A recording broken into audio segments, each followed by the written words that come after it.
Those Damn Ross Kids is a podcast for adults, and the opinions expressed do not reflect the opinions of our employers or even ourselves. We'd like to hear from you. Give us a call at 419-528-TDRK to leave a voicemail, and we just may play it on the show.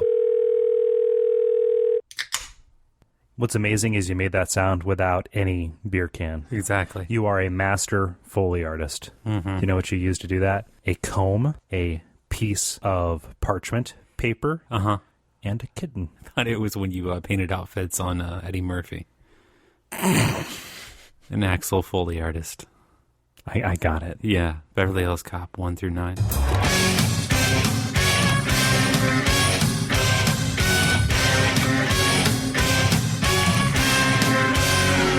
Those Damn Ross Kids, a conversation between brothers, featuring Kris and Kole Ross.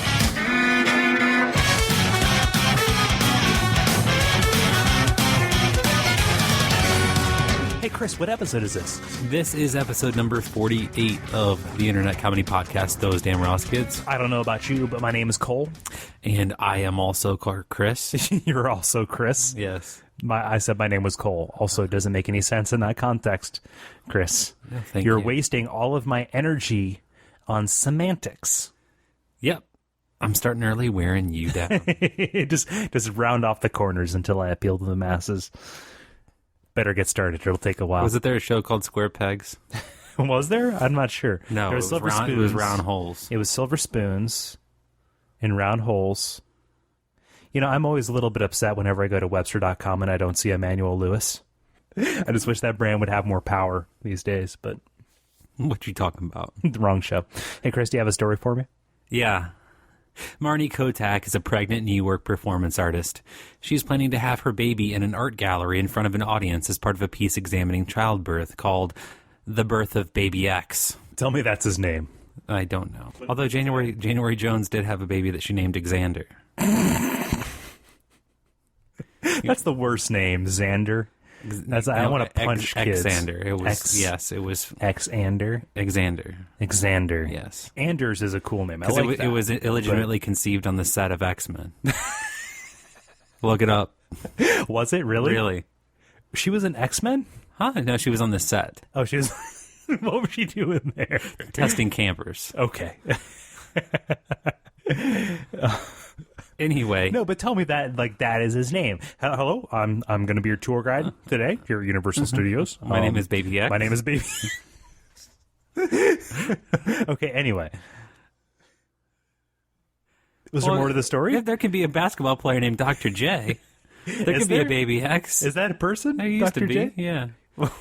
Julia Serving. Really? Dr. J. But that's not his given name. That's not his given name, unless he Ocho Cinco'd it.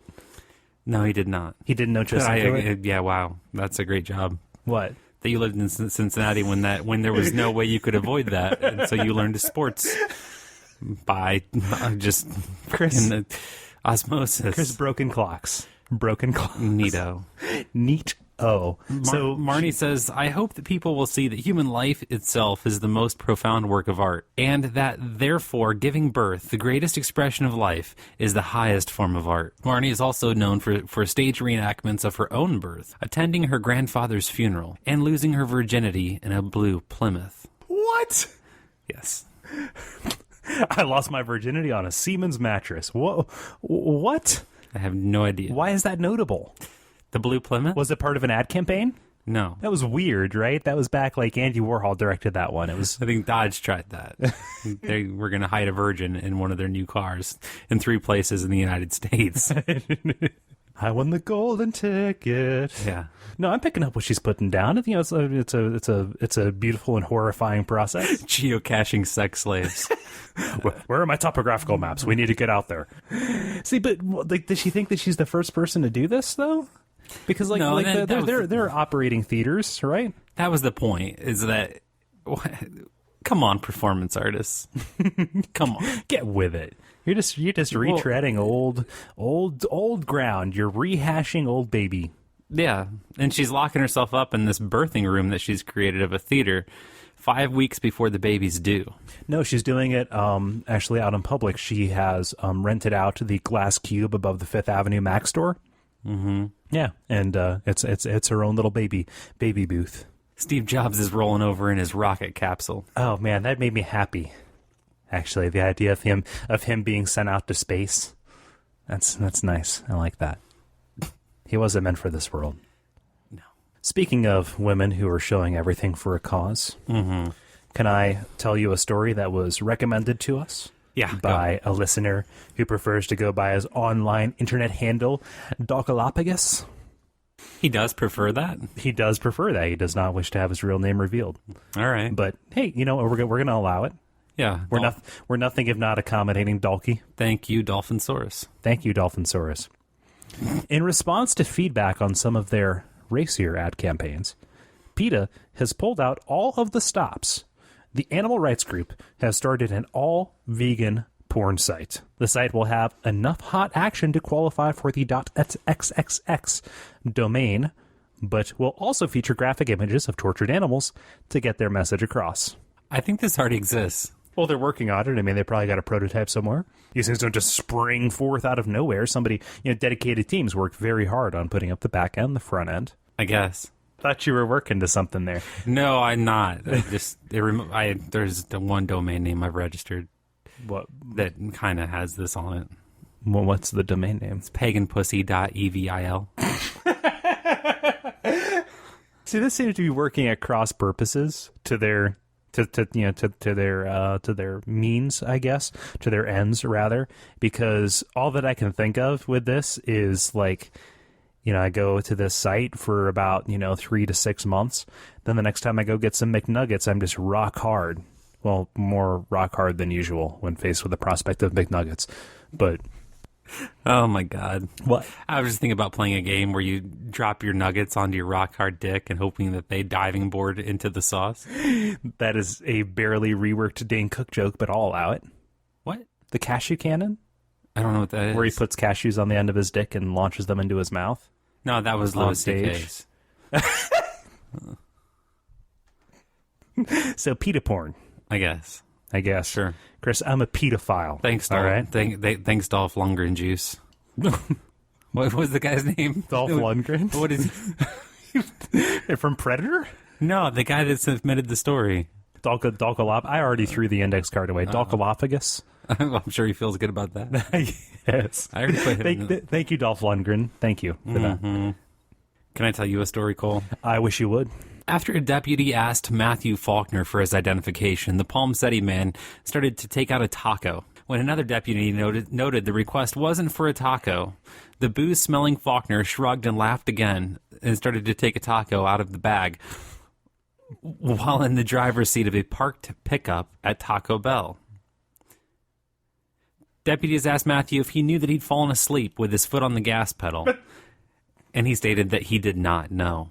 Faulkner was told to step out of the vehicle. He put down his taco, the taco bag, and deputies noticed the pickup's engine was on fire. Fire extinguishers were used to squelch the small blaze. Faulkner is quoted as saying that he imbibed a beer. One note tab, blazingly sauced. Sir, get back in the car. Sir, put the taco down. Sir. Oh, your ID's inside of the taco. That is a very creatively designed very wallet. Nice taco wallet. Taco. See, there are plenty of places that this fanciful scenario could go. I mean, like the money could be the lettuce, right? Or the cheddar. Aww. I'm pointing at you. I'm asking you to pick this absurd situation up and throw back. What else could you throw something at me? Let's get a rap session going here. I don't know. Taco wallet. It seems like a product. Yeah, let's do it. Let's get it out there. It's already folded. We need an industrial designer. It's already folded. It's already folded. Right. Yeah. Mm-hmm. Yeah, it's edible if you go off the road and down into a ravine and you need sustenance. Now, is there maybe some sort of way that we could do like a food kind of like accessory thing where you have like a PETA coin purse? We already talked about PETA. They're doing no, porn like now. The bread. Like PETA. Okay, like a PETA pocket. Yeah, like a PETA coins. pocket. Yeah, no, like a hot pocket for coins. No. A hot PETA. Not even. No. Okay. Damn it. No, I'm not opposed to that. That doesn't work. Damn it. Yeah. A soda-powered car. Kris, I have 2 stories that are related. Can I tell you them? That looks like a lot of words. Well, it's big font. You see. My index cards, it's mostly like 2 words. Okay. I don't read good. Good. Residents of a West Pennsylvania town are baffled after a 20-foot-long steel bridge disappeared. No, Kris, this is not the work of some modern-day Houdini. It was likely stolen by thieves with blowtorches and sold for scrap, where it likely would have been worth about $100,000. Oh. Its disappearance wasn't noticed or reported for 10 days.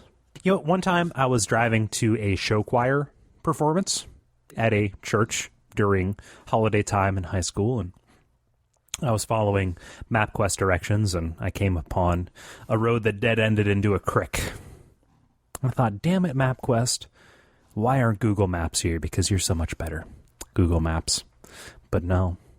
Looking back now, I erroneously maligned the reputation of MapQuest, when indeed there were some unscrupulous scrapteers who were just taking metal away. They took that bridge, Kris. They done took it. It's gone. Forever. What's this community to do? This island community in the middle of Pennsylvania, they're done for. They have no way to get food in or out. All for meth money. So the kid stole $100,000 worth of bridge. Worth of bridge, yes. Well, good on him. Yeah. Way to go. It's industrious, Kris. That's the American dream. You see something and you take it. All to help their dad's business. He makes bridge out signs. Can I tell you another story? A similar story? Yeah. In the same vein, the city of Chicago is facing an epidemic of sabotaged fire hydrants. Kris, thieves are taking the tops off of the life-saving devices and stealing the brass ring that's used to connect fire engines to the water system. The rings go for $15 a pop at scrapyards, and whole blocks have been found to be stripped. Kris, we've reached a point in this country where the things that things are made of are more valuable than the things themselves. Yeah. Yeah, I know, right? Methamphetamine is a hell of a drug. It's awesome. I love it. It's good TV. Gives a nice rip roaring night of dancing with the fellas. Mm-hmm. I mean the ladies. Wait a minute, sorry about that. Ladies, fellas. ladies and fellas. Let's go steal like that's that people make a living that way, right? Yeah, absolutely. Yeah, I mean, just like you leave stuff unguarded for a second, they'll take the catalytic converter out of your car, and they'll sell it because it has platinum and rhodium in it. Mm-hmm. You know, rhodium, the most the most yeehawest of metals. I don't know how I know what metals. What does that do? What? What does that? I've got no idea. Does it convert? It takes you put them in cars, so like for emission standards, like it takes smog and it turns in and like it takes away some of the like the bite out of it. It neutralizes. Does it turn it into catalydium, or does it turn? Or does it? Yeah, it does. It turns it into catalydium. It turns it into inert catalydium, mm-hmm. which is then further inertified by the rhodium, which is a good thing. That's a good thing because it feeds the plants and it fertilizes the plants to make kettle chips. Yeah, they use it to make kettle chips. Yeah, the thick ones, the really thick ones. The thicker the better. I basically want a baked potato in a bag, Kris. Yeah, I basically just want fried peels. Kris, tell me a story. Cool, man. A churchgoer ripped out his own eyeballs as a priest gave.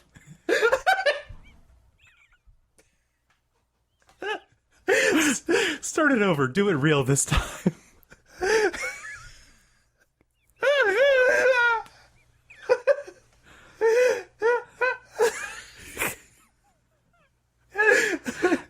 You don't open a story like that. You don't open a story like that. Why?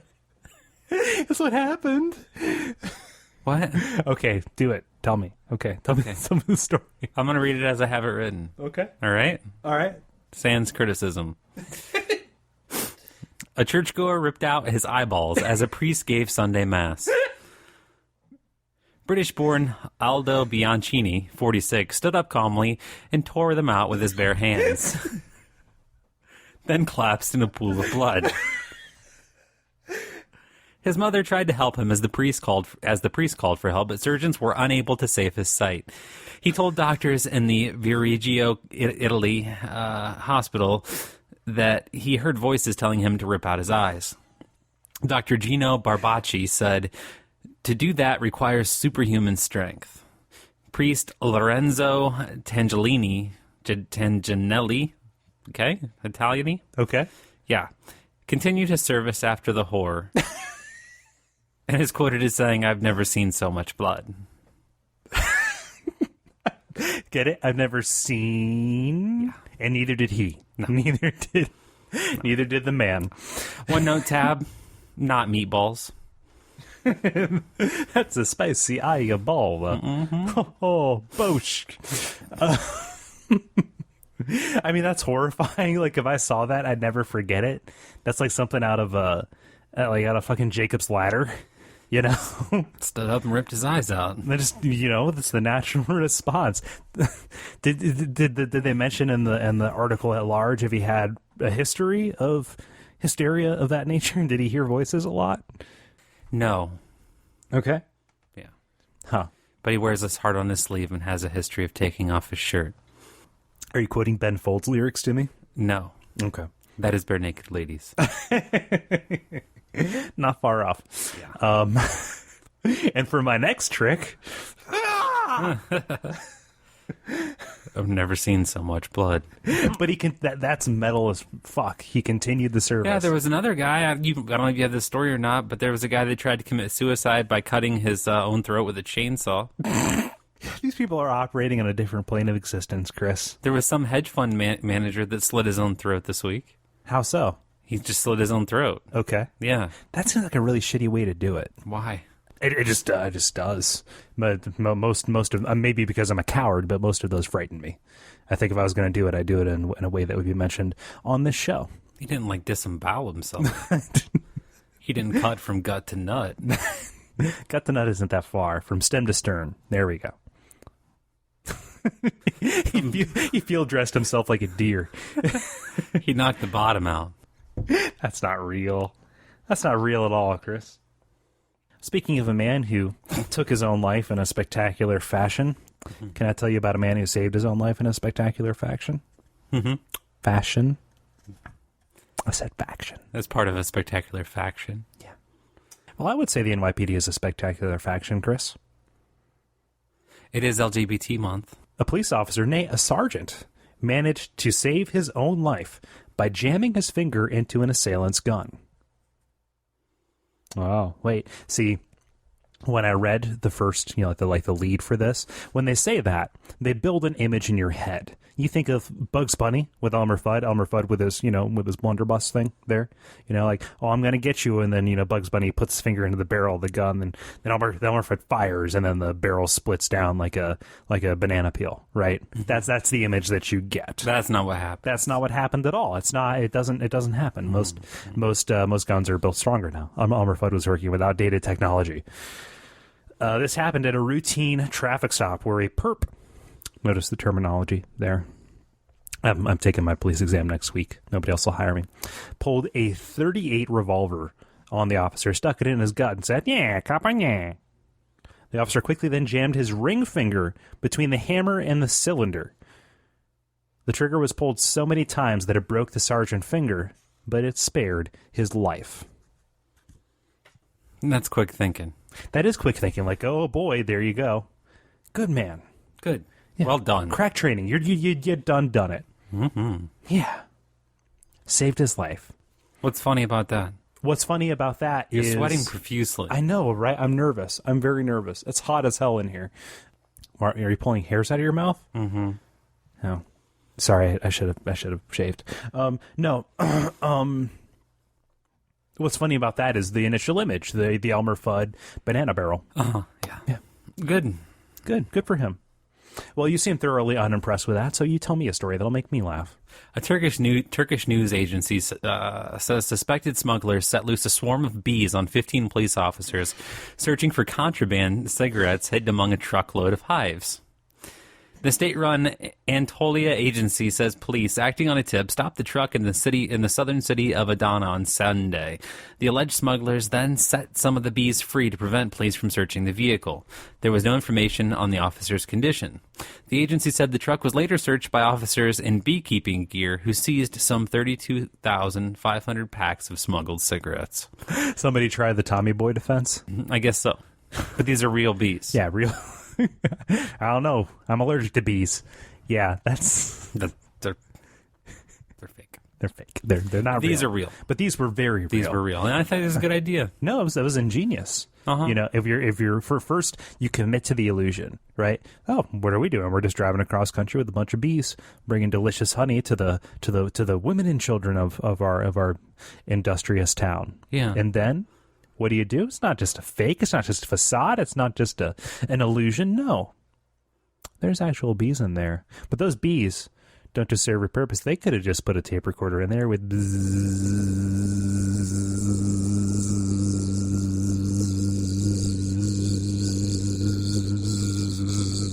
Are you doing that to fucking annoy me? Yeah, they could have just trying to buy time to think of more than 2 synonyms for fake. I just wanted to see how long I could do it. Okay. No, they committed to it. And It's funny because you picture it. if you picture it, but it breaks down when you forget, when you neglect to realize that people have been, wrangling bees for years and years. So, it's pretty easy to get gear that'll keep you, keep bees away from you. It pissed off these bumbling coppers. Speaking of our furry friends, bees are furry.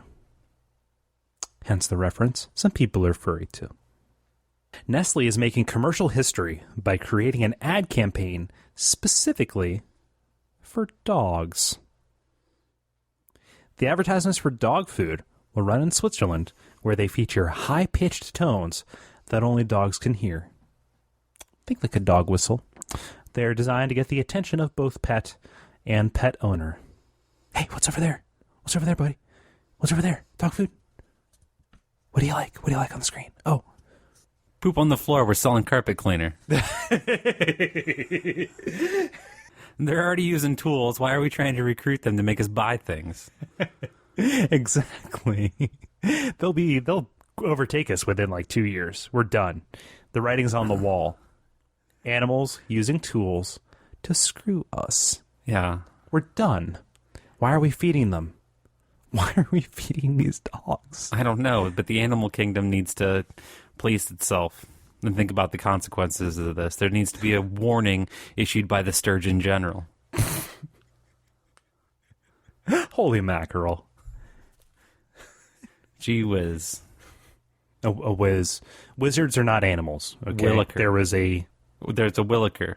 Oh, okay. I got bit by a williker. Gee williker. Okay. Kris, tell me a story. This one comes from Elyria, Ohio, where a woman has pleaded no contest and was found guilty of assault and sentenced to 15 days in jail. The woman is being punished for striking a 71-year-old Walmart greeter with a cart and then choking him, all because the greeter asked to see her receipt before leaving the supercenter. Following the incident, the woman bragged to her daughter that she had just choked the cracker. Strangely, this woman was white.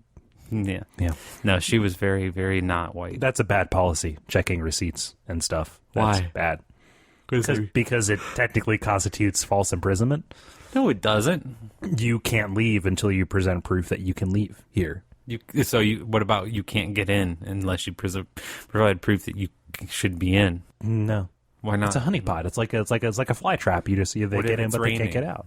What's that? What if it's raining? What if there's lightning? Maybe they should have thought. Is that attempted murder? Maybe they didn't let you come inside. maybe they really should have brought an umbrella. Live with that many laws? But I'm just saying it's a bad policy. Don't check my receipt. It's stupid. It doesn't prevent theft. All it does is, it's a police state, Kris. It's a police state except it's corporations. Read Snow Crash. Okay? It's all over the place. Anarcho-fascism, anarcho-capitalism. We're done. We're done here. I watched Ski Patrol. That's the sequel to Snow Crash, actually. Oh, okay. Okay. But enough about obscure science fiction. I had no idea that's what we were talking about. Kris, can we travel to a far-off land? Mm-hmm. A Canadian man Not that far off, but still pretty far off. I couldn't walk there. A Canadian man named Harold Hackett has, over the past 15 years, thrown about 200 bottles a week into the Atlantic Ocean. These bottles contain messages of friendship and a request for a response. Over the years, he has started pen pal relationships with people in far-off lands like Russia, Iceland, Holland, and even places like Africa and the Bahamas. He usually gets 150 Christmas cards, gifts, and other souvenirs a year in return. The most common response, Kris? Stop littering, dummy. We have Facebook now. Your magical, quaint means of throwing some positive energy into the world. You're out. Form of social networking. You're done. You're done. You throw it out to the winds and you're done. Although it would be interesting to note where each one went to. You could probably make a killer tide chart. Are you gonna just go vomit? Sorry. You're seriously, your belching is out of control. It's awful. Sorry. Now you're gonna sip that beer and slam it on the table, and foam's gonna go everywhere. I'm about ready to vomit on you just from being so irritated with your noises. I'm sorry. I'm a very musical person. It's horrible. I'm a musical person, Kris. You can't keep me down. Don't try it. Don't try it. Because, Kris, I'm like Jell-O. I'm glad between your fingers. I'll just slip between your fingers. I'm glad you took yourself out of the game. That saves everybody 3 seconds of realizing you shouldn't be in it and sending you out. You can't. I mean, you can't win. Not unless you can try to. You can try to keep me down, but you're not going to. Okay? I'm not done with the list of shit that you need to fix yet. Oh, man. But I will be soon. Hit it. Hit me with it. No, I will be soon. Hit me with it. No, it's on my. I haven't started it yet. You fired the opening salvo just there, didn't you? What now? You fired the opening salvo. Wow, you gave me another thing to write down, too. The way you say open and salvo together. Opening salvo? Opening. Kris, tell me a story. Why don't you foam that beer up? Come on. Don't make me do that? Yeah, foam it. Oh, look at that. I can't do it on I can't do it on command. It has to be magical. It has to be magical and spontaneous. You're trying not to. Which proves you can fix it. Anyway. This is me. Kole took one of my stories. And so I got to read one of his. So this is Kris reading a note card. I guess.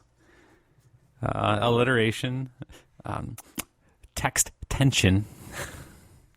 Health professionals in Great Britain are alarmed by a shocking epidemic of text neck. A repetitive stress injury caused by spending too much time hunched over a smartphone or a tablet computer. This can cause permanent arthritic damage if left untreated. I guess what I'm trying to say, big word, is that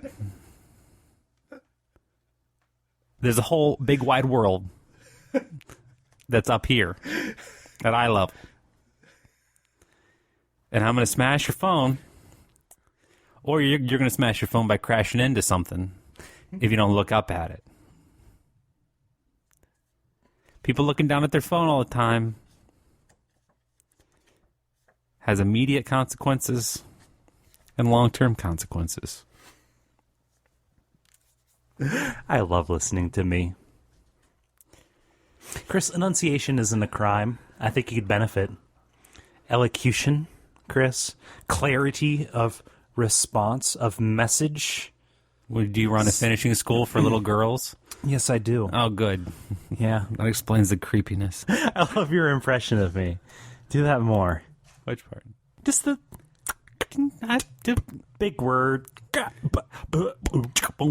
The wide world. Text neck, Kris. Text neck. Text. Her apple bottom jeans and the neck from the text. It's getting so bad in some cases that it actually is more painful to hold their heads erect than, have them hunched over, chimping away at their little blocks,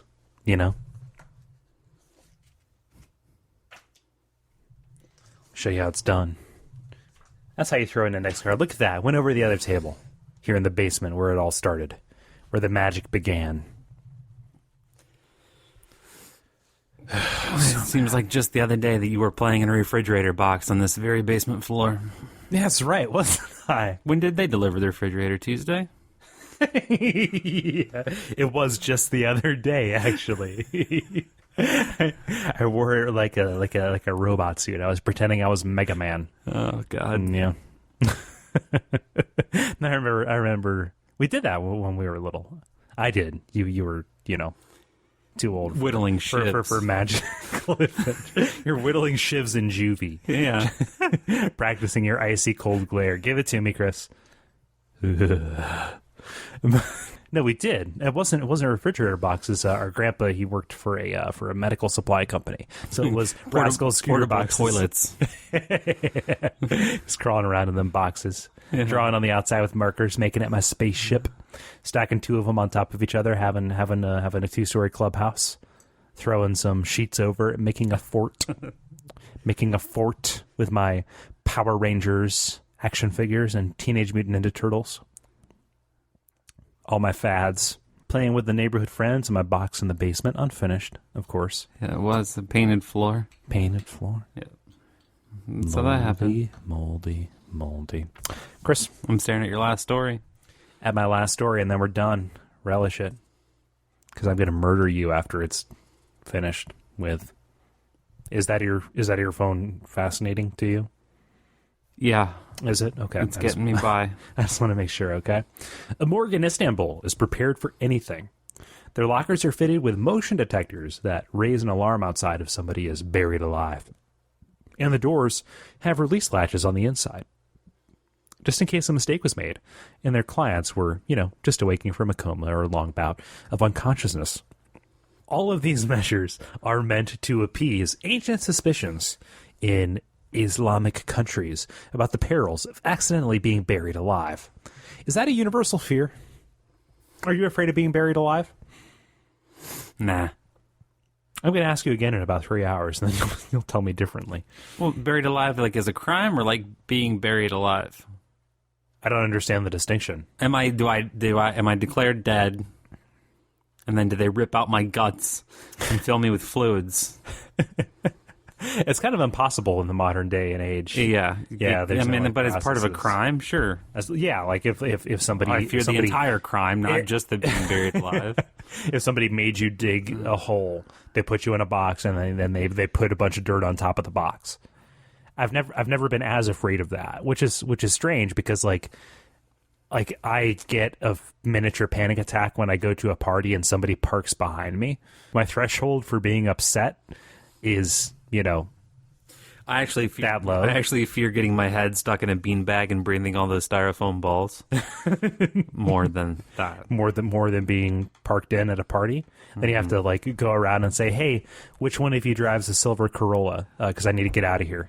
Yeah, I need to leave." Oh man, who's driving this gray Nissan? I mean, I can try and we can get a bunch of people together and pick your car up and move it over, but I don't want to have to do that because that's inconvenient. And I don't want to ask the Incredible Hulk to inconvenience himself because he has kind of a short fuse. So, David Banner. I've made it very clear, Kris, that I want my body to be obliterated. I don't want to be buried. That's not something I want. It's a sky burial, man. Just put me up on some rocks and let some birds get me. If I wake up, if oh boy, I was alive, I've made some friendly avian friends. Okay. I want my body to be reduced to muck and poured down the sink. Don't put me in a box in the ground. No. That's just messed up. I want to be buried. I want to be shown and buried in my birthday suit. That is a snazzy suit, Kris. It is. It really is. Yeah. Yep. Has cupcakes embroidered on it. I love the neckerchief. Yeah. What's on the neckerchief? What's that? What's on the neckerchief? It's just purple. Okay. So it's a very stylish royal purple, very regal, very stately. No, it's violet.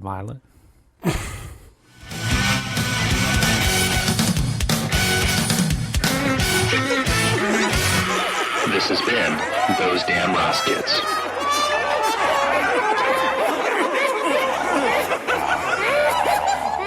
Also, if you liked this program, you can go to Duckfeed.tv/Those Damn Ross Kids to find more episodes of our show. You can find a link to our iTunes listing where you can leave us a review or a rating. It's super easy, and I cannot tell you how much it means when I see a new one of those. I check it every day, and I can probably ride about 2 weeks in between those on the self-esteem that I get. I desperately need it.